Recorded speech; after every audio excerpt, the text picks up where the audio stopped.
Hey guys, I'm here, and this week on Knockoff Battle, which is a series I just thought about just now, we have this $10 knockoff pretending to be Samsung Gear S1. Roll the new intro.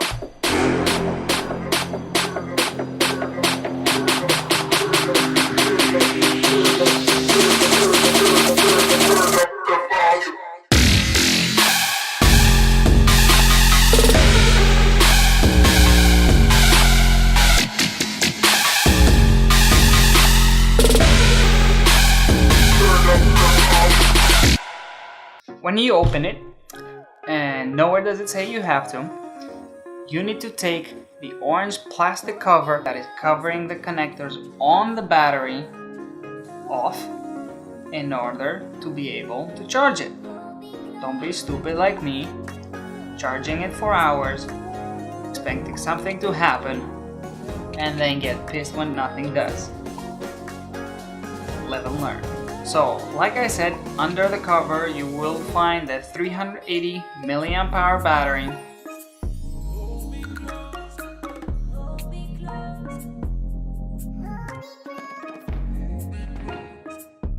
a slot for a SIM card, and a slot for a micro SD card.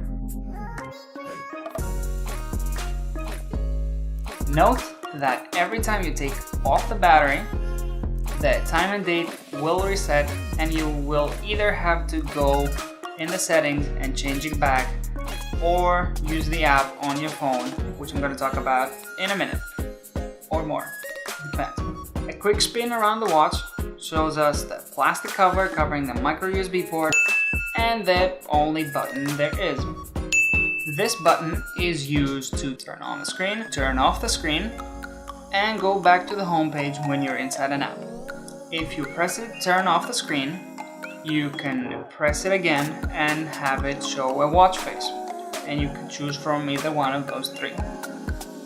I prefer the black one because I feel it looks less ridiculous. To go back to the home screen, you can either long press the button when the watch face is showing, or you can swipe in any direction. The built-in sounds are creepy. When you turn it on, it's creepy.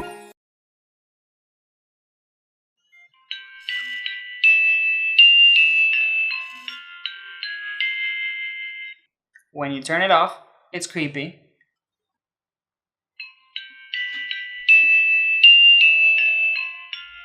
On the softer side of things, this watch comes with some built-in apps.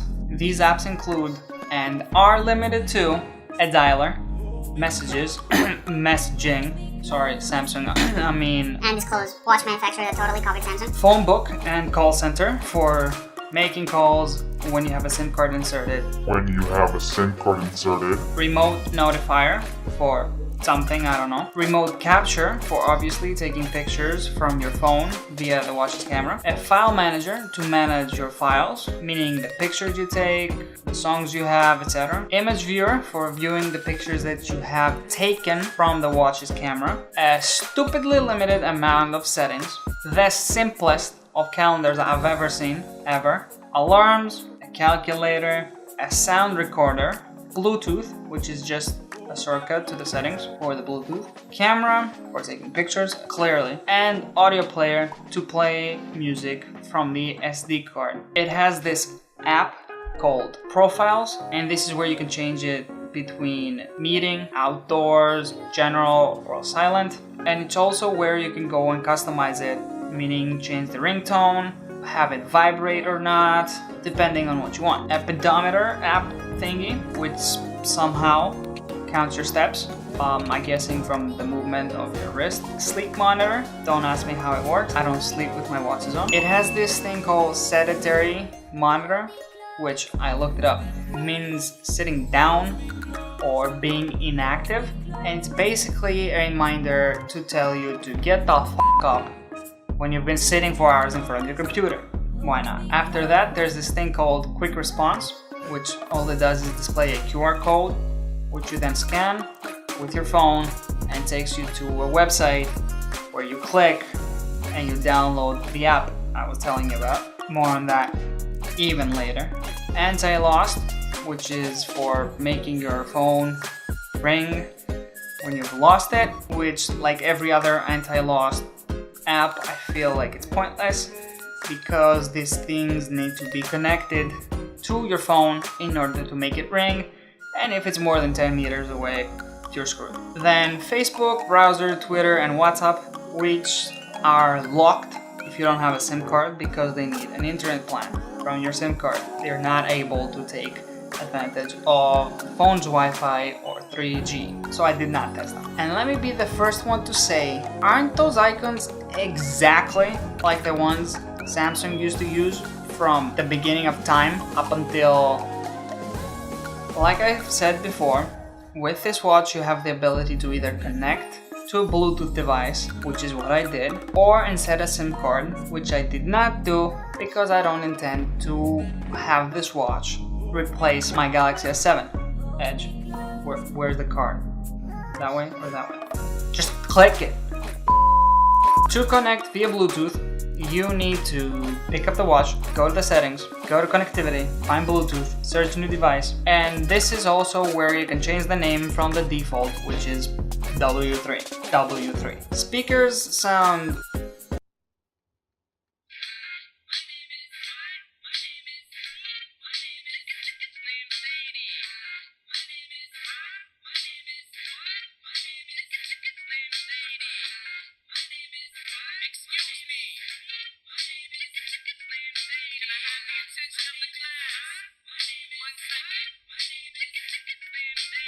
okay up until like 60%. I mean, what were you expecting?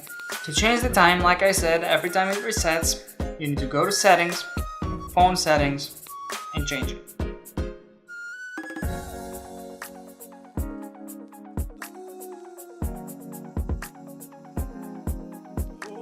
Like I said before, you are able to transfer data from the watch to the computer and vice versa with the included cable, but there's no point in transferring your favorite pic to change the wallpaper because you can only use the built-in ones, and by ones I mean one. That one. Now, the question you might have asked since you opened this video: does this feel cheap? Absolutely. Given the fact that I'm used to wearing watches that are heavier with metal bands because that's my style, this feels like a toy. But once you wear it for a little while, you get used to it and it's no big deal. Raise to wake is not a thing here.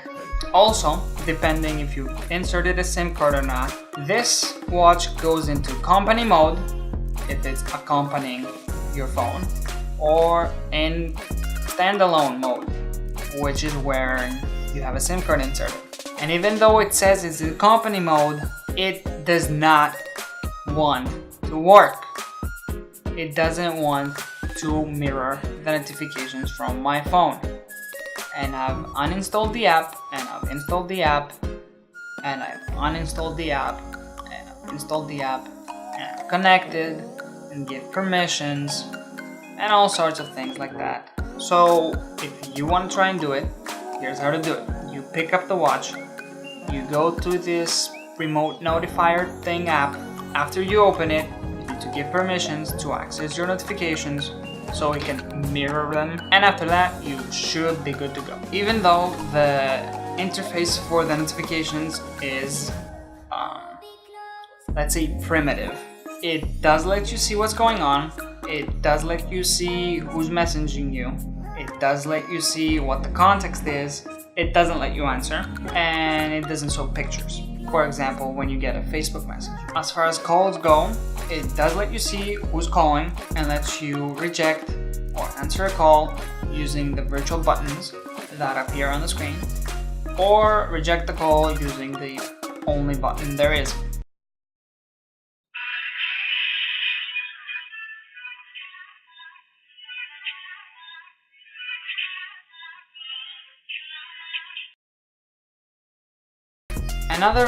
Another problem I've had is that I strongly believe it does not connect automatically. I realized that the problem with the watch not connecting to the phone was the following. When the watch is on and you disconnect from it, it will not try to connect again to the phone. But, and this is where I noticed it, when you turn it off and turn it on again, it will try to connect. Now, if the phone is not available, it will not try to connect again automatically. So you will have to go to Bluetooth and force it to connect. Now, it might be the phone, but every time I want to connect to it, I turn on Bluetooth, and usually with my Moto 360, it takes about 15 seconds, maybe less. But with this thing, I have to go manually to the Bluetooth settings and force it to connect. And then after that, there's another problem because it wants to basically take over the sounds from the phone. It wants to take over call audio, which means that when they call you, you'll answer on the watch and be like, "What up?" And they be like, "What up?" And everybody in the train will hear, "What up?" And you look stupid. Or the MIDI audio, which is the songs you're playing. If you click on Spotify, let's say you want to hear a song, it plays on the watch. If you open the audio app while music is playing on your phone, it will let you control it, change the track back and forth, while still playing on the phone or the headphones. But as soon as you pause it and start playing again, it will go on the watch. And I found out that you can go to the Bluetooth settings on your phone and disable them, but if you disable both of them, it freaks out and disconnects, like completely. And another thing that's bothering me, it's that you don't have a way to see how much battery the phone has when it's connected, which is something really useful for me. There is also no way to search for stuff. There's no saying, "Okay Google," and searching for something. There's no internet browser. Well, there is an internet browser. If you have a SIM card, you can, I guess, search for stuff. I haven't tried that. Let me know down in the comments below if it actually works, if you try it. There is no way to take notes, which, just imagine a scenario where you walk down the street and you have this amazing mind-blowing idea and you can't take a note of it. I mean, you can take out your phone, but that's not fun, right? Like I said, there is no accurate way to tell how much battery is left on the watch because it uses this old system with the 3 bars that go one by one every other decade or something. I mean, it does say it lasts for about 180 hours on standby, which is about 7.5 days. So there is one way to change the brightness. You have to go to settings, find it under, and change it like that. There's no auto brightness. Now, I did take a couple pictures with the watch, and I also shot the same thing with my phone, the Galaxy 7 Edge, and my camera. These pictures you're about to see have not been edited in any way. I just fitted them into screen because this picture would look like this if it was not set to fit the screen, and this picture would look huge if it was not set to fit the window. So, a comment, the bookshelf, yes, it's a bookshelf, looks like somebody threw up on the camera and you don't even know what it is. You just see gray, sort of gray blob of things. And here it is from my phone. Now, look at the colors from the camera. They're so bright, they're super vivid. You can even zoom in and read the book title. Now, this other one that I took only from my watch with the pigeons and the sidewalk looks pretty nice. I mean, you can't zoom in from the watch and see it, but I can zoom in. You can see the pigeons, they have some minor detail. You can see the cracks on the sidewalk. It's nice. It's not perfect. I mean, this thing shoots 240 by 240 and the camera shoots 6000 by 4000, so you get a perspective. But after you're done playing S.A.Y with your watch, it's sort of pointless. I mean, we have these great cameras in our pockets all day, we don't need the watch. So in conclusion, this watch is a stepping stone. I will admit it's a stepping stone for someone that has never used a smartwatch. I would recommend it for someone without experience, but not as something that is representative of the Android Wear. I mean, we just got Android Wear 2.0. I didn't get it, some other people got it, I didn't get it. So thanks for watching, guys.